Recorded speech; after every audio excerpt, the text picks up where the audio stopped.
Good evening, my fellow fruities, and welcome to another episode of Grassroots Vegan. I'm David Kelly.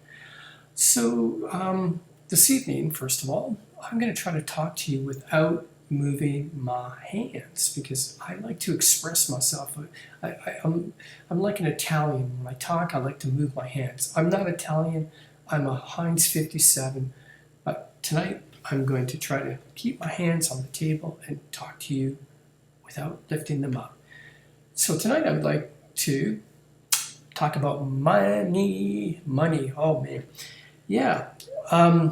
So let me guess, when you came to this lifestyle, the fruitarian, low-fat, raw, vegan, raw to 4, 80-10-10 lifestyle, you thought you were going to save money because you no longer eat meat, dairy, or any animal products, only to discover that it's actually can be quite a bit more expensive eating predominantly fruits and vegetables with some nuts and seeds. And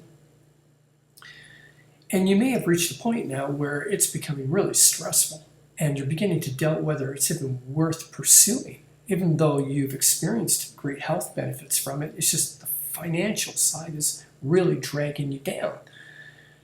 But what's the choice? To go back to the standard American diet again that was making you unhealthy and will eventually make you sick, where your medical bills will be even that much more expensive?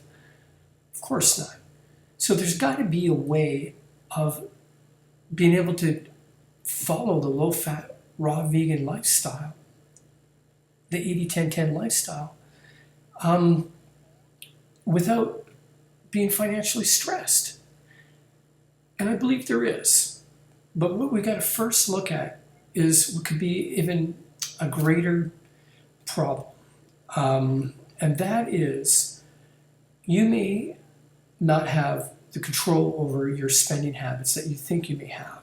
And you need to take a look at how you're spending your money. You need to know where your money's going. And the best way to do that is to keep a log of what you're spending your money on. And this, I did this myself a few years ago actually, and I tracked every day how much I spent, where I spent it, and what I spent it on. And at the end of the month, I would tally everything up, and then I could see clearly where my money was going. And from that point, I was able to say, okay, I don't need to spend my money here. I can eliminate that without it being any big sacrifice. And it's amazing when you do this, you understand why you're not able to hold on to money. You can really see where your money is going. And a lot of the things you're spending your money on is unnecessary.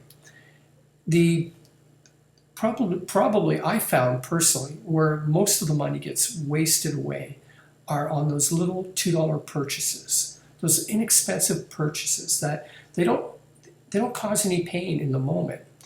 But they add up. And then by the end of the month, those $2 purchases suddenly become a couple $100. So get a good picture of where your money is going. Understand clearly what you're spending on, and then eliminate the unnecessary expenses. And then look at your necessary expenses like your gas, your electricity, your car expenses, your computer, cable, cell phone, all of those things in your life that are necessary. Find a way to reduce the cost on those, whether it's dealing with a different company that offer a better deal, whether it's cutting down on usage. There's all sorts of ways that you can trim away excess expense. So once you've got a clear picture of where your money's going, and now you've trimmed the fat out and you've got a good handle on what you're spending your money on, look at your credit card debts, if you have any credit card debts, and be proactive at paying those credit card debts off, because the interest rates on those things are so high. Don't just pay the minimum monthly payments, because that is you might as well just throw your money in the fire. Oh, look at that. I saw myself move my hands. Yeah, very sneaky, eh? My hands, it's like they've got a will of their own. They just want to move. Put them back down. So, get a handle on your spending, pay off your credit card debt, and then you have to learn how to find deals on this lifestyle, this fruitarian lifestyle. You got to get familiar with the stores in your area and where you can get the best deals on fruits and vegetables. For myself in the Toronto area here, I'm blessed. I have no problem at all. There are at least 1,000 fruit stores and independent fruit stores, and this is where I like to shop. Now, you don't get everything in one place, but you get to know which places offer good deals on certain fruits or vegetables, and so you kind of just jump around, and I get amazing deals. Another way is if you're going to a larger grocery store, they usually have a shelf for overripe fruits and vegetables, which for a lot of fruitarians is not actually overripe, but is ripe, like brownie spotted bananas. Brownie spotted bananas, did I just say that? Spotty brown bananas, there. Or you may decide to buy in bulk, where I know a couple of guys in Toronto who have got their business license so they can get access to the food terminal, and they, from there, get their food in bulk for a discount.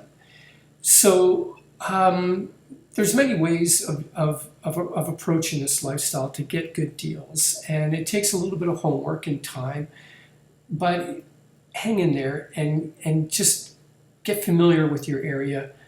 This lifestyle is doable, and even if after all of that you're finding it really difficult to follow 100% raw, eating predominantly fruits, then you may want to consider, for now anyways, adding some rice and some potatoes into your diet, including some beans and lentil and peas. Chickpeas, for example, you can even sprout those, and they're quite nutritional. There's many ways of doing this lifestyle where you can be really healthy and thrive on and not be financially stressed out. But it first begins on taking a look at your spending habits and getting control of that. I hope this video was of some help. Give me a thumbs up if it was, subscribe to my channel, leave a comment, and find some great discounts and carb up. Take care.